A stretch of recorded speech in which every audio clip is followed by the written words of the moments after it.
نحمده ونصلي ونسلم على رسوله الكريم أما بعد فأعوذ بالله من الشيطان الرجيم بسم الله الرحمن الرحيم إن المسلمين والمسلمات والمؤمنين والمؤمنات والقانتين والقانتات والصادقين والصادقات والصابرين والصابرات والخاشعين والخاشعات والمتصدقين والمتصدقات والصائمين والصائمات والحافظين فروجهم والحافظات والذاكرين الله كثيرا والذاكرات أعد الله لهم مغفرة وأجرا عظيما وما كان لمؤمن ولا مؤمنة إذا قضى الله ورسوله أمرا أن يكون لهم الخيرة من أمرهم ومن يعص الله ورسوله فقد ضل ضلالا مبينا صدق الله العظيم۔ یہ سورۃ الاحزاب کا 5واں رکوع ہے۔ اس سے پہلے درس میں یہ ایک آیت مبارکہ گزری ہے جس میں خطاب اگرچہ خصوصیت سے ازواج مطہرات کے لیے تھا، لیکن حکم وہ عام ہے۔ تمام مسلم خواتین سے اللہ سبحانہ و تعالی نے فرمایا وَقَرْنَ فِي بُيُوتِكُنَّ وَلَا تَبَرَّجْنَ تَبَرُّجَ الْجَاهِلِيَّةِ الْأُولَى، کہ عورتیں اپنے گھروں میں ہی سکون اور اطمینان سے رہیں، قرار پکڑیں اپنے گھروں میں، اور گھروں سے باہر اپنی زیب و زینت کو نمایاں کرتے ہوئے جاہلیت کے دور کی طرح نہ نکلیں، نماز پڑھتی رہیں، زکوٰۃ ادا کرتی رہیں، اللہ اور اس کے رسول کے احکامات کی اطاعت کریں۔ یہ حکم تمام مسلم خواتین کے لیے ہے کہ بلا ضرورت عورت کے لیے گھر سے باہر جانا قطعی طور پر درست نہیں ہے۔ اس پر بعض صحابیات نے نبی کریم صلی اللہ علیہ وسلم سے سوال کیا کہ اللہ کے رسول صلی اللہ علیہ وسلم، یہ مرد تو ہم سے سبقت لے گئے، ہر اجتماعی کام میں یہ شریک ہوتے ہیں آپ کے ساتھ، جہاد جیسے عظیم عمل میں جو ظلم کے خاتمے کے لیے، دین اسلام کے غلبے کے لیے ہوتا ہے، اس میں بھی یہ مجاہدین صحابہ بھرپور حصہ لیتے ہیں، شرکت کرتے ہیں۔ اسی طرح دیگر جو نیکی کے مواقع ہوتے ہیں یہ اس میں شریک ہوتے ہیں، تو یہ تو نیکیوں میں ہم سے آگے بڑھ گئے، تو جنت میں بھی ہم سے آگے ہوں گے، درجات بھی ان کے بلند ہوں گے۔ آپ صلی اللہ علیہ وسلم سے عرض کرنے لگی کہ ہمارا کیا قصور ہے، ہم کیوں پیچھے رہ جاتے ہیں؟ تو اللہ کے رسول صلی اللہ علیہ وسلم نے ارشاد فرمایا کہ جو مسلمان خاتون گھر میں رہتے ہوئے اللہ کے احکامات اور قوانین پر عمل کرتی ہے اور نئی نسل کی تعلیم و تربیت میں اپنا کردار ادا کرتی ہے، تو اس کے لیے وہی اجر ہے جو ایک مجاہد فی سبیل اللہ کے لیے ہے، جو دیگر ذمہ داریاں اجتماعی طور پر ادا کرنے والے ایک مسلمان کے لیے ہے۔ اس خاتون کے لیے بھی وہی اجر، کیونکہ یہ گھر میں رہ کر دین اسلام کو غالب کرنے کے لیے ایک نسل تیار کر رہی ہے، اس کے لیے اپنے شوہر کو تیار کر رہی ہے، اس کی سپورٹر ہے، وزیر اعظم اور مشیر کا کردار ادا کرتی ہے، یہ بوجھ اٹھائے ہوئے اس کے گھر کا۔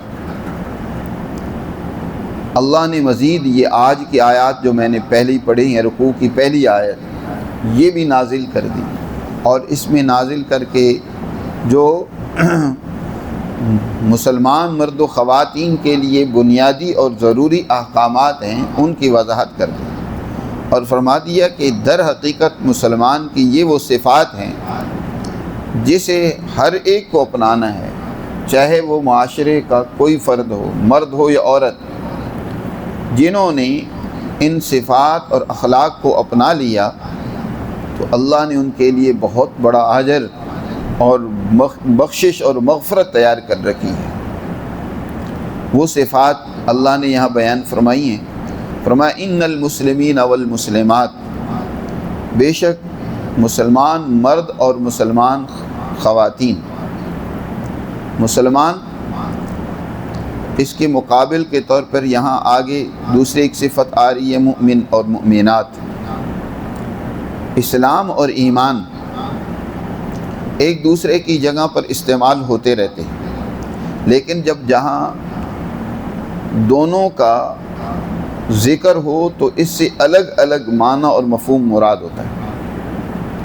جیسے کہ خود نبی کریم صلی اللہ علیہ وسلم سے حضرت جبرائیل امین نے اسلام کے بارے میں بھی سوال کیا کہ اسلام کیا ہے، اور ایمان کے بارے میں بھی سوال کیا کہ ایمان کیا ہے، مل ایمان۔ تو آپ صلی اللہ علیہ وسلم نے اسلام کی تعریف کرتے ہوئے اسلام کی ظاہری احکامات کی پابندی کا تذکرہ کیا، نماز پڑھنا، زکوٰۃ دینا، یا اسلام کے جتنے دیگر احکامات ہیں ان کی ظاہری فرمانبرداری کرنا، اپنے آپ کو اس کے سامنے سلنڈر کر دینا اللہ اور اس کے رسول کے حکم کے سامنے، اس کو اسلام کہا جاتا ہے۔ لیکن کئی لوگ ہوتے ہیں جو ظاہری طور پر فرمانبرداری کرتے ہیں لیکن ان کے دلوں میں ایمان موجود نہیں ہوتا۔ ایمان کا تعلق آپ جو عمل کر رہے ہیں، جس کا اظہار زبان سے یا جوارح اور اعضاء سے کر رہے ہیں، دل بھی اس کی پوری تصدیق کرتا ہو، تائید کرتا ہو، دل سے اس کی حقانیت اور سچائی کو آپ جانتے ہوں، مانتے ہیں۔ یہ جو کچھ اللہ اور اس کے رسول نے فرمایا ہے میں اس پر پوری طرح مطمئن ہوں، کوئی شکوک و شبہات، کوئی خدشات نہ ہوں، یہ ایمان ہے۔ تو فرمایا ظاہری فرمانبرداری کرنے والے مرد اللہ اور اس کے رسول کے احکامات کی، اور اسی طرح عورتیں، اور ایمان لانے والے مرد اور ایمان لانے والی عورتیں، یعنی پوری دل و جان سے تصدیق کر رہی ہیں، اس کی سچا جانتے ہیں، ان پر یقین ہے کہ جو کچھ اللہ اور اس کے رسول نے فرمایا وہ بالکل درست اور صحیح ہے۔ اور تیسری صفت بیان فرمائی والقانتین والقانتات۔ قنوت کہتے ہیں اللہ کی عبادت میں اپنے آپ کو لگائے رکھنا، یہ نہیں جیسے آج کل ہم مسلمانوں کا حال ہے کہ ایک وقت جذبہ آیا تو ساری رات عبادت میں گزار دی۔ جیسے ہم لوگ شب قدر یا کسی اور رات میں یا کسی مجلس میں یا کسی ایک آدھ دن بھرپور اور خوب عبادت کر لیتے ہیں، پھر حال یہ ہوتا ہے کہ ہفتہ بھر، بعض اوقات سال بھر نظر نہیں آتے۔ نہیں، وہ مسلمان اور مومن یا وہ مسلمہ اور مومنہ جو پوری استقامت کے ساتھ اللہ کی بندگی اور اطاعت کرتی ہے، اس کا تذکرہ فرمایا والقانتین والقانتات، اور اللہ کی عبادت میں کھڑے رہنے والے مستقل مزاجی کے ساتھ مرد اور مستقل مزاجی کے ساتھ عبادت کرنے والی عورتیں، والصادقین والصادقات۔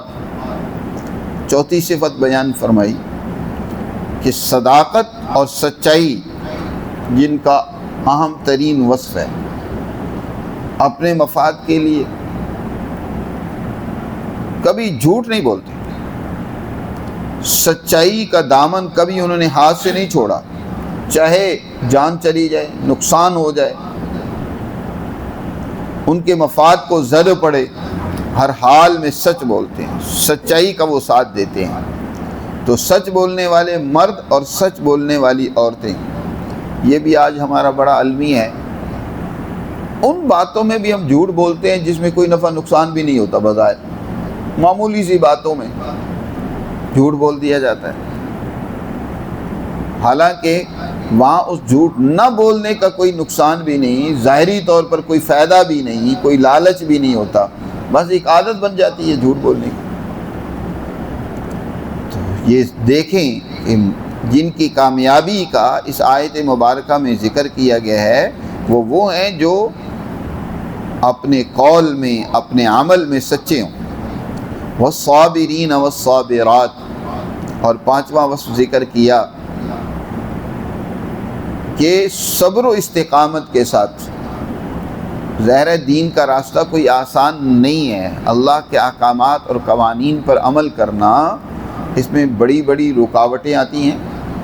شیطان دشمن وہ رکاوٹیں ڈالتا ہے، اندر بیٹھا ہوا دشمن نفس وہ رکاوٹیں پیدا کرتا ہے، وہ خرابیاں ڈالتا ہے کہ انسان سچائی اور دین کے راستے سے ہٹ جائے.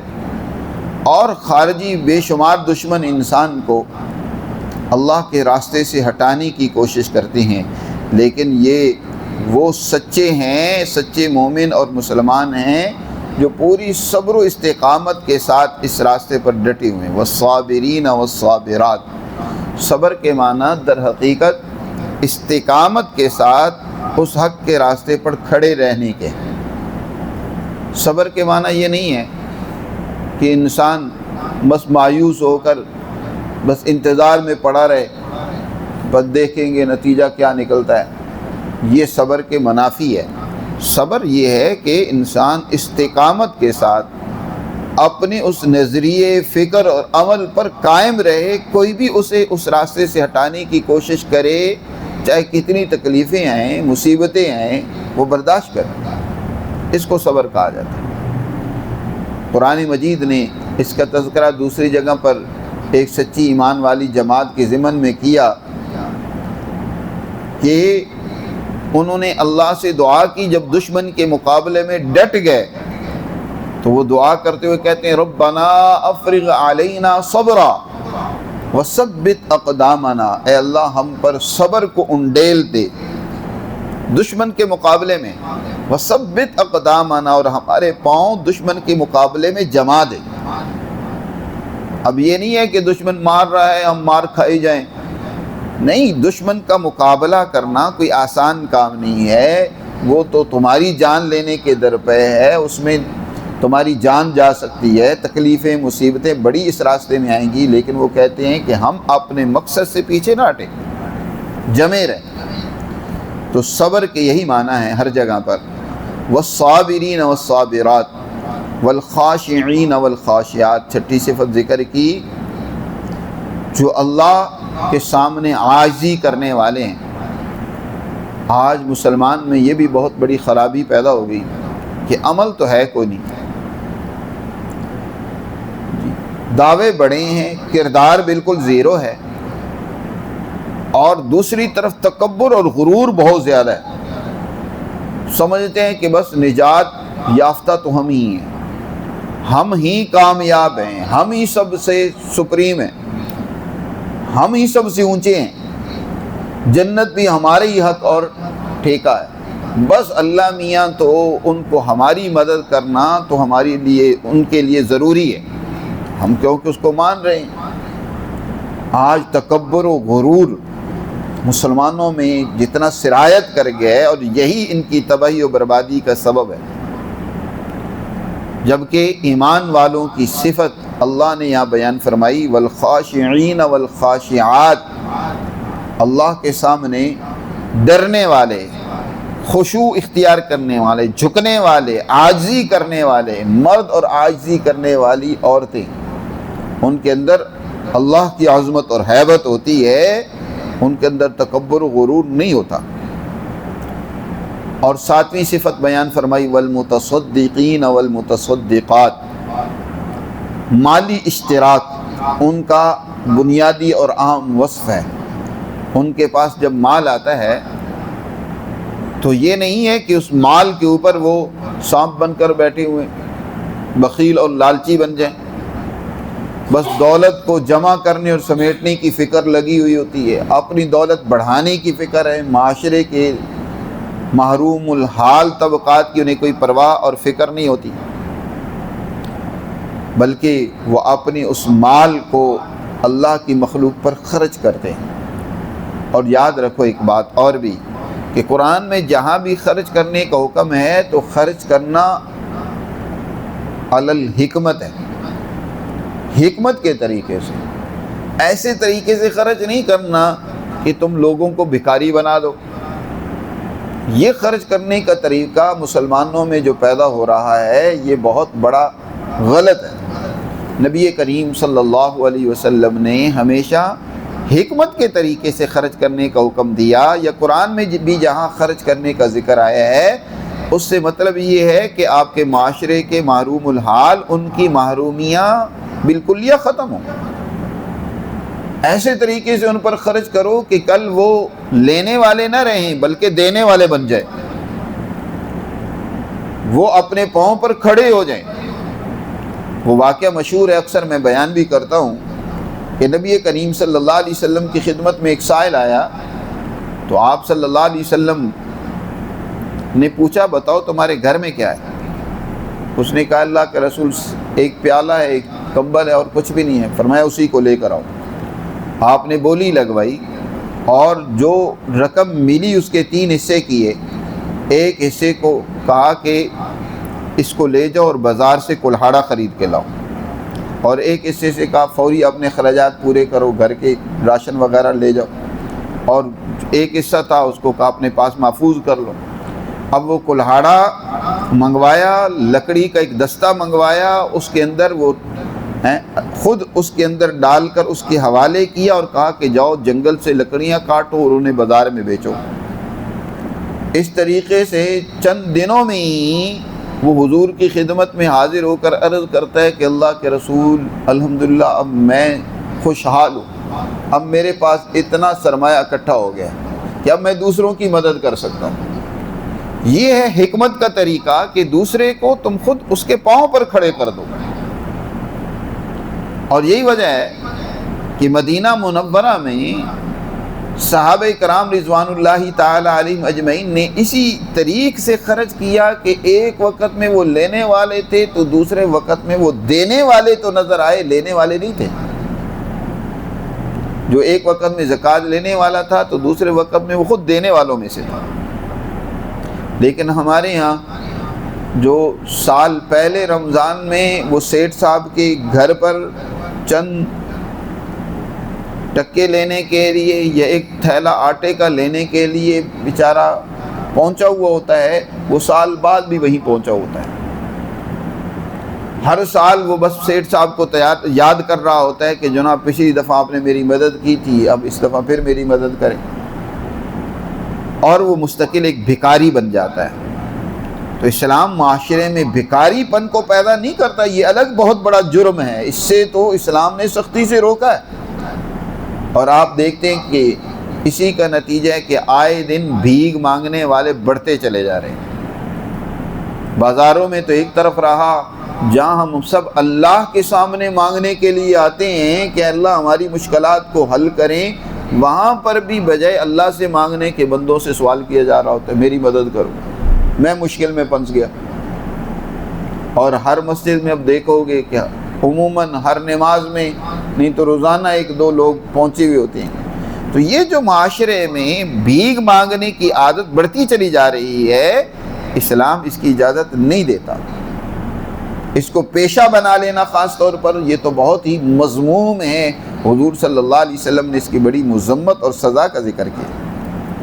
تو فرمایا والمتصدقین والمتصدقات والصائمین والصائمات، ایک اور صفت ذکر کی کہ روزہ رکھنے والے مرد اور روزہ رکھنے والی خواتین، اس سے فرض روزے بھی مراد ہیں، اور صرف فرض ہی نہیں نفلی روزے بھی رکھنے چاہیے۔ آپ صلی اللہ علیہ وسلم کا جیسا کہ معمول تھا کہ آپ صلی اللہ علیہ وسلم ہر مہینے میں 3 روزے تو رکھا کرتے تھے، جن کو ایام بیض کہا جاتا ہے۔ چاند کے اعتبار سے یہ جو دن ہوتے ہیں 13ویں، 14ویں اور 15ویں کے، آپ صلی اللہ علیہ وسلم ان 3 دنوں کا روزہ رکھتے تھے۔ اس کے علاوہ آپ صلی اللہ علیہ وسلم بس اوقات ہفتے میں بھی روزے رکھتے تھے مختلف دنوں میں۔ تو والصائمین والصائمات والحافظین فروجہم والحافظات، اور ایک اور صفت نامی ذکر کی کہ اپنی شرمگاہوں کی حفاظت کرنے والے مرد اور شرمگاہوں کی حفاظت کرنے والی عورتیں۔ اور آخری صفت جو اہم ترین ہے، وَالذَّاكِرِينَ اللَّهَ كَثِيرًا وَالذَّاكِرَاتِ، اور اللہ کا کثرت سے ذکر کرنے والے مرد اور اللہ کا ذکر کرنے والی عورتیں، ان سب کا تذکرہ کر کے اللہ سبحانہ وتعالی ارشاد فرماتے ہیں ان صفات کے حامل چاہے وہ مرد ہوں چاہے وہ عورتیں ہوں، اعد اللہ لہم مغفرۃ واجرا عظیما، اللہ نے ان کے لیے مغفرت اور بخشش اور اجر عظیم کا سامان تیار کر رکھا ہے۔ ان کے لیے بڑی مغفرت ہے، ان کے لیے اللہ کی طرف سے بہت بڑا انعام اور اجر ہے جو کل ان کو ملے گا۔ کثرت سے ذکر کرنے والے لوگ جو اللہ کو ہر وقت یاد کرتے رہتے ہیں، اس کا ذکر کرتے ہیں، اٹھتے بیٹھتے سوتے جاگتے، خریدتے فروخت کرتے، گھر میں داخل ہوتے نکلتے، یہاں تک کہ واش روم میں جاتے باہر آتے، ہر حال میں اللہ کا ذکر کریں۔ جیسے کہ نبی کریم صلی اللہ علیہ وسلم نے ہر عمل سے متعلق کوئی نہ کوئی ذکر اور دعا تعلیم فرمائی ہے، اس دعا کا اہتمام کریں، یہ اللہ کا ذکر کرنا ہے۔ تو ایسے لوگوں کے لیے اللہ سبحانہ وتعالی نے مغفرت اور اجر عظیم تیار کر رکھا ہے، اور اس میں مرد اور عورت کے درمیان میں کوئی فرق نہیں ہے۔ جو بھی ان صفات کو اپنائے گا وہ اس اللہ کی طرف سے بشارت کا مستحق ہوگا۔ اگلی آیت اگرچہ اس کا واقعہ ایک خاص پس منظر میں ہے، اس کا نزول جو ہے خاص واقع اور اس کے پس منظر میں ہوا ہے، لیکن حکم اس کا عام ہے، اور وہ پس منظر یہ ہے کہ نبی کریم صلی اللہ علیہ وسلم کے ایک غلام تھے حضرت زید ابن حارثہ رضی اللہ تعالیٰ عنہ۔ حضرت زید ابن حارثہ رضی اللہ تعالیٰ عنہ جب 8 سال کی عمر کے تھے، بنو کلاب قبیلے سے ان کا تعلق تھا، اور ان کو کچھ لوگوں نے پکڑ کر ان کے خاندان سے، کہیں بچے کھیل رہے تھے باہر، پکڑ کر ان کو طائف کے بازار میں بطور غلام کے فروخت کر دیا، اور ان کو حضرت خدیجہ رضی اللہ تعالیٰ عنہ کے بھتیجے حضرت حکیم ابن حزام رضی اللہ تعالیٰ عنہ نے خرید لیا، اور انہوں نے آ کر اپنی پھوپھی حضرت خدیجہ کو بطور ہدیہ اور تحفے کے پیش کر دی۔ ابھی ان کی خدمت پر رہتے ہیں۔ حضور نبی کریم صلی اللہ علیہ وسلم کا جب نکاح حضرت خدیجہ سے ہوا تو حضرت زید کو حضرت خدیجہ نے حضور کی خدمت پر مقرر کر دیا کہ اب تم حضور کے ساتھ ہی رہا کرو۔ نبی کریم صلی اللہ علیہ وسلم کے ساتھ یہ سفر میں اور حضر میں بھی ساتھ ہوتے تھے، یہاں تک کہ آپ جب تجارت کی غرض سے شام گئے اس میں بھی حضرت زید حضور کے ساتھ رہے، اور اسی ایک سفر میں ہی وہاں جب ان کا اپنے قبیلے اور خاندان سے گزر ہوا تو وہاں کچھ لوگوں نے انہیں پہچان لیا، پوچھا کہ تم کہاں ہو آج کل؟ انہوں نے بتایا کہ میں مکہ کے ایک سردار اور رئیس کے ہاں بطور غلام کی ہوں۔ ان کے والدین کو پتہ چل گیا اس طریقے سے کہ ہمارا بیٹا، جو پہلے بہت زیادہ تلاش کرتے رہے ملے نہیں تھے، کہ ہمارا بیٹا ایک مکہ کے معزز گھرانے میں بطور غلام کی زندگی گزار رہا ہے، تو یہ فدیہ اور اس کا عوض لے کر مکہ میں آئے اور حضور صلی اللہ علیہ وسلم سے ملے، اور اپنے اس بیٹے حضرت زید کی آزادی کی بات کی، اور جو معاوضہ کہا کہ آپ چاہیں وہ ہم دینے کے لیے تیار ہیں۔ حضور نبی کریم صلی اللہ علیہ وسلم کی ذات گرامی تو انتہائی رحیم و کریم تھی۔ آپ نے فرمایا ابھی آپ پر نبوت نہیں آئی، وحی کا نزول نہیں ہوا، یہ اس سے پہلے کا واقعہ ہے، ابھی آپ نبی نہیں بنے۔ آپ صلی اللہ علیہ وسلم فرمایا کہ نہیں، زید میرے لیے تو میرے بیٹوں کی طرح کا ہے، میں اس کا عوض یا معاوضہ قطعاً نہیں لوں گا، اگر وہ تم لوگوں کے ساتھ جانا چاہتا ہے تو میری طرف سے اجازت ہے، بخوشی اسے لے جاؤ، لیکن اگر وہ تم پر مجھے ترجیح دیتا ہے اور مجھے چھوڑ کر وہ نہیں جانا چاہتا تو میں اپنے قدر کرنے والوں کی ناقدری نہیں کرتا، میں انہیں ایسے نہیں بھیج سکتا۔ وہ بڑے خوش ہوئے، انہوں نے کہا یہ تو بڑی اچھی بات ہے کہ آپ بغیر معاوضے کے ہمارے بیٹے کو آزاد کر رہے ہیں۔ انہوں نے جب حضرت زید سے بات کی کہ ہم آپ کو لینے کے لیے آئے ہیں اور آپ کے مالک محمد نے بھی آپ کو اجازت دے دی ہے جانے کی، تو آپ چلیے ہمارے ساتھ. تو حضرت زید رضی اللہ تعالیٰ عنہ نے جانے سے انکار کر دیا. اور چچا نے کہا بھی اے زید، آپ کیا غلامی پر، آزادی پر غلامی کو ترجیح دے رہے ہیں؟ تو زید نے کہا کہ یہ غلامی ایسی ہے کہ اس پر سینکڑوں آزادیاں قربان کی جا سکتی ہیں. یہ اس شخصیت کی غلامی ہے جس کی میں غلامی نہیں سمجھتا، یہ اس کی غلامی میرے لیے تو بہت بڑی سعادت ہے. حضور کے اخلاق سے، حضور کی اعلیٰ کریمانہ مشفقانہ زندگی سے حضرت زید رضی اللہ تعالیٰ عنہ شب و روز مستفید ہو رہے تھے. ایسی زندگی تو ان کو ماں باپ کے ہاں بھی مہیا اور میسر نہیں تھی کہ جہاں یہ حضور کا خیال رکھتے، حضور ان سے زیادہ خیال رکھتے تھے. تو حضور صلی اللہ علیہ وسلم کو جب پتہ چلا کہ زید نے یہ جواب دیا ہے تو آپ خوش ہوئے، اور اسی موقع پر ایک مجمع میں، قریش کے مجمع میں اعلان کیا کہ آج کے بعد یہ زید، یہ محمد کا بیٹا ہے، یہ اس کو میں نے اپنا بیٹا بنا لیا. یہ زید ابن حارثہ نہیں بلکہ زید ابن محمد ہے. اور زمانہ جاہلیت میں جب اس طرح اعلان کر کے کسی کو اپنا بیٹا بنا لیا جاتا تھا تو وہ حقیقی بیٹے کی طرح ہی سمجھا جاتا تھا. اس کی تفصیلات اس سورت کے پہلے رکوع میں بھی گزر چکی ہیں. یہ زمانہ جاہلیت کی ایک رسم چلی آ رہی تھی، لیکن یہ رسم ظاہر ہے بہت غلط رسم تھی. ایسی رسومات بہت زیادہ خرابیاں بھی پیدا کرتی ہیں. 3 قسم کی غلط رسومات کا تذکرہ ہم نے شروع میں کیا ہے، جن میں سے ایک رسم یہ تھی کہ جس کو آپ زبان سے کہتے کہ یہ میرا بیٹا ہے تو اس کو حقیقی بیٹے کا درجہ دیا جاتا تھا، وراثت میں اس کو حصہ دیا جاتا، اور اسی طرح اس کے ساتھ تمام رشتہ داریاں حقیقی بیٹے کی طرح ہوتی تھیں. جیسے کہ اب وہ باپ جو ہے اس کے لیے اس کی ساس وہ بھی حرام ہوتی، یعنی سلسلہ مصاہرت کا، حرمت مصاہرت کا سلسلہ شروع ہو جاتا. اس کی ساس ہو گئی، اگر یہ اپنی بیوی کو طلاق دے دے تو اس کی مطلقہ ہو گئی. اگر اس کی کوئی بیٹی ہو تو وہ بھی حرام سمجھی جاتی تھی. اور اسی طرح پردے کے معاملات بھی نہیں رہتے تھے. لیکن یہ نسب میں بہت بڑی خرابی پیدا ہو رہی تھی. اس کے نتیجے میں کہ اس سے نسب خراب ہو رہا تھا کہ جو کسی اور خاندان سے ہے، نسب سے ہے، اس کو کسی اور خاندان اور نسب سے جوڑ دیا جائے. اس کا نسب اور خاندان اللہ نے الگ قائم کیا ہے، اور اس کا نسب اور خاندان اور ہے. تو انساب کو، نسب کو اور خاندان کو بھی گدلا کرنا، خراب کرنا قطعاً درست نہیں ہوتا. ہر شخص کا نسب واضح ہونا چاہیے. اور اسی طرح وراثت میں جن کا شریعت نے حق رکھا ہے ان کو معروم کر دینا. مثلا کوئی شخص فوت ہوتا، اس کی اپنی حقیقی اولاد نہ ہو تو پھر اس کی وراثت ظاہر ہے اس کے بھائیوں میں، اس کے بھتیجوں میں منتقل ہوتی ہے، دوسرے رشتہ داروں میں منتقل ہوتی ہے. تو اب جو منہ بولا بیٹا موجود ہو تو اس کے یہ رشتہ دار سارے معروم ہو جاتے ہیں. وہ منہ بولا بیٹا ہی ساری وراثت لے جاتا ہے، حالانکہ اس کا حق نہیں ہے.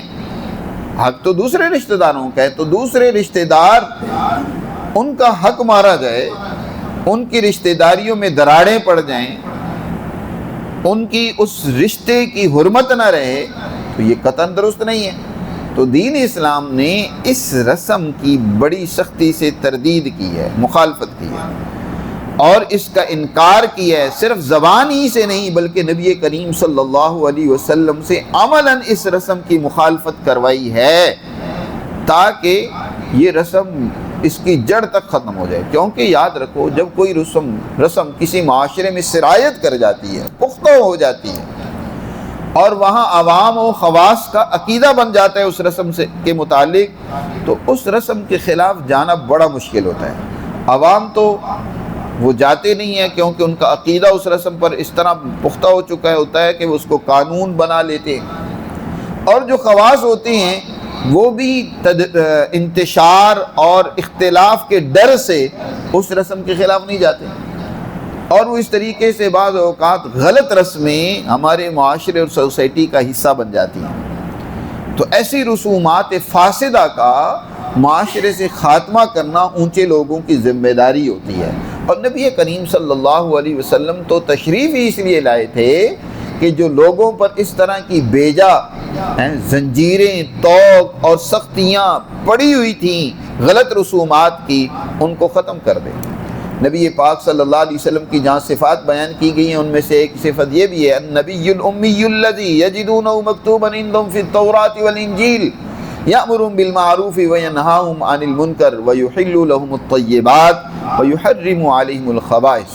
یہ نبی الامی جن کی یہ دیگر صفات ہیں، ایک ان کا وصف یہ ہے کہ یہ پاکیزہ اور حلال چیزوں کو جائز قرار دیتے ہیں، حلال قرار دیتے ہیں، خبیث اور ناپاک چیزوں سے منع کرتے ہیں، اور وَيَضَعُ عَنْهُمْ إِصْرَهُمْ وَالْأَغْلَالَ الَّتِي كَانَتْ عَلَيْهِمْ، اور وہ بوجھ معاشرے کے غلط رسومات، غلط طور طریقے کی صورت میں جو کندھوں پر پڑے ہوئے تھے، یہ ان کو ختم کرنے کے لیے آئے۔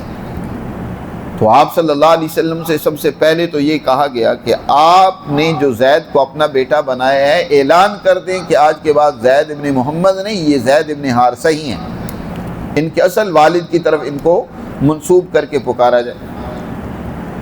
لیکن اس کے ساتھ ساتھ آپ صلی اللہ علیہ وسلم سے عملاً حضرت زید کی جو زوجہ تھی، جب ان کے درمیان میں آپس میں انبن ہو گئی، طلاق کی نوبت پہنچ گئی اور انہوں نے طلاق دے دی، تو پھر حضرت زید رضی اللہ تعالیٰ عنہ کی زوجہ ان سے خود حضور صلی اللہ علیہ وسلم کو نکاح کرنے کا اللہ نے حکم دیا۔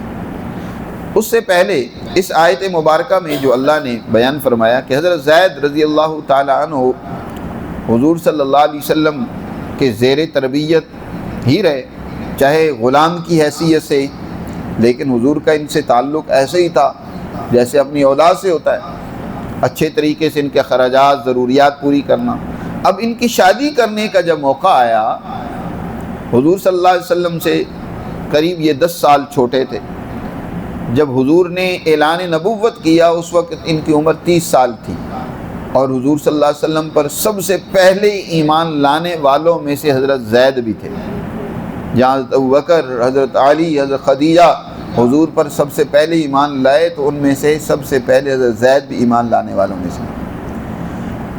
اب ان کی نکاح کے لیے حضور نے اپنی سگی پھوپھی امیمہ رضی اللہ تعالیٰ عنہ، امیمہ بنت عبد المطلب، ان کی بیٹی حضرت زینب سے نکاح کی بات کی۔ زینب بنت جاش یہ قریشی خاندان سے تعلق رکھتی ہیں، اور قریشیوں میں سے بھی ہاشمیوں کا ایک بڑا اونچا نام ہے، بڑا خاندان میں ایک مقام و مرتبہ ہے۔ حضور صلی اللہ علیہ وسلم نے جب حضرت زینب کے نکاح کی بات کی تو ابتدا میں تو حضرت زینب اور ان کے بھائی نے یہ سمجھا کہ شاید حضور اپنے لیے رشتے کی بات کر رہے ہیں، تو بڑے خوش ہوئے اور اس کو قبول کر لیا۔ بعد میں جب حضور نے وضاحت کی کہ نہیں، میں نے اپنے لیے رشتہ نہیں مانگا، میں نے تو زید کے لیے رشتہ مانگا ہے، تو انہوں نے انکار کر دیا۔ انہوں نے کہا کہ نہیں اللہ کے رسول، یہ رشتہ ہمیں منظور نہیں ہے، کیونکہ زید اس کی حیثیت تو غلام کی ہے، اور یہ ایک بڑا اونچا خاندان ہے، تو غلاموں کو اس معاشرے میں کوئی اہمیت نہیں دی جاتی تھی، ایک معاشرے کا کمتر فرد سمجھا جاتا تھا۔ تو ایک ایسے اونچے خاندان کی خاتون وہ ایک عام سے انسان کے ساتھ اور غلام کے ساتھ نکاح کرے، تو یہ انہیں دوسرا خاندانی اعتبار سے، عرفی اعتبار سے پسند نہیں تھا، اس لیے انہوں نے انکار کر دیا۔ زینب کو بھی یہ بات پسند نہیں تھی کہ یہاں میرا زید کے ساتھ نکاح ہو، تو اللہ نے اس موقع پر یہ آیت مبارکہ نازل کی اور فرمایا وَمَا كَانَ لِمُؤْمِنٍ وَلَا مُؤْمِنَةٍ، کسی ایمان والے مرد اور کسی ایمان والی عورت کے لیے قطعاً یہ جائز اور روا نہیں ہے کہ اذا قضى اللہ ورسولہ امرا، جب اللہ اور اس کے رسول کسی بات کا فیصلہ کر دیں، کوئی بات فرما دیں، کوئی حکم دے دیں کہ یہ کام کرو، تو پھر ان کے لیے قطعاً یہ حق نہیں ہے کہ ان یکون لهم الخیارۃ من امرهم، کہ ان کو اختیار ہو اپنے معاملے میں۔ اللہ اور اس کے رسول ایک بات کہہ دیں، فرما دیں، تو پھر اپنے اختیار، ارادے، چاہت کو ختم کر دو۔ آپ ایک طرف یہ بھی واضح کرنا چاہتے تھے کہ معاشرے میں یہ جو اس طرح محض خاندانی اور نسبی تفاخر کے طور پر ایک سٹیٹس اور عزت قائم کر لی جاتی ہے، یہ درست نہیں ہے۔ سارے انسان مسلمان، اور اصل تو بنیاد تقوی ہے، ایمان ہے۔ ایمان میں تو زید سابق ہیں، ان کا بہت اونچا مقام ہے، سب سے پہلے ایمان لانے والوں میں سے ہیں، اور ان کی بڑی اونچی شان ہے جو سب سے پہلے ایمان لانے والے ہیں۔ خود قرآن نے ان کی بڑی عظمت بیان کی ہے، السابقون الاولون، سب سے پہلے ایمان لانے والے۔ تو اس لیے اللہ اور اس کے رسول ایک بات فرما دیں تو اب کسی کو اختیار نہیں ہے کہ اس کی خلاف ورزی کریں۔ اور جس نے اگلی اس سے بھی سخت بات کی، وَمَن يَعْصِ اللَّهَ وَرَسُولَهُ، جس نے اللہ اور اس کے رسول کی نافرمانی کی، فَقَدْ ضَلَّ ضَلَالًا مُبِينًا، اس نے بہت کھلی اور صریح گمراہی کو اختیار کیا۔ یہ اس آیت کا نزول اگرچہ خاص واقعے کے پس منظر میں ہوا ہے، لیکن حکم عام ہے۔ آج بھی یہ اللہ اور اس کے رسول کا حکم قائم و دائم ہے۔ کوئی بھی فرد، کوئی بھی حکومت، کوئی بھی حکومت کی کمیٹی، کوئی بھی ادارہ، اس کے لیے قطعاً اس کی اجازت نہیں ہے کہ وہ اللہ اور اس کے رسول کے حکم کے خلاف کوئی فیصلہ کرے، کوئی قانون سازی کرے، اس کے خلاف جائے۔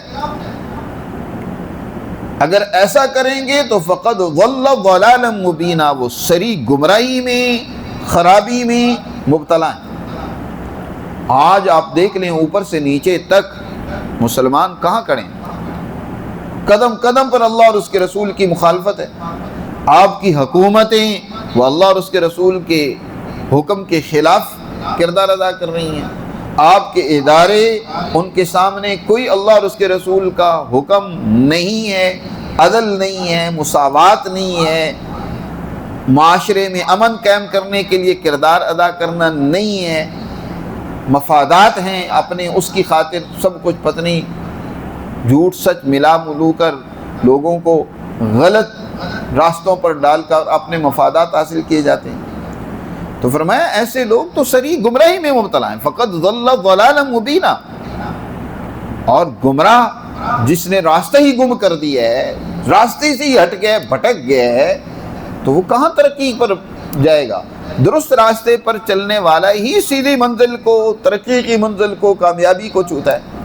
آج جو ہمارے معاشرے میں زوال ہے، آج جو ہمارے معاشرے میں بد اخلاقی موجود ہے، آج جو معاشرے کے اندر انتشار ہمیں نظر آتا ہے، بد امنی ہے، فساد ہے، سکون نہیں ہے، اور اس کی وجہ یہ کہ ہم راستہ کھو چکے ہیں۔ جو اصل راستہ تھا ہم نے اس کو تو چھوڑ دیا، غلط راستے کوئی ہے۔ وہ کہتے ہیں نا کہ عیسیٰ علیہ السلام کا گدھا، جی وہ اگر مکہ سے مخالف سمت میں جائے تو وہ مکہ میں تو نہیں پہنچے گا۔ جس نے مکہ میں نہیں پہنچنا بلکہ اس طرف پیٹھ کر رکھی ہے، اس طرف اس کا رخ ہی نہیں ہے، اور وہ دوڑے جا رہا ہے، تو وہ دن بدن لمحہ بلمحہ اس سے دور تو ہوگا۔ منزل سے بھاگتا ہے اور چاہتا ہے کہ منزل میں پر پہنچ جاؤں، تو ایسا نہیں ہو سکتا۔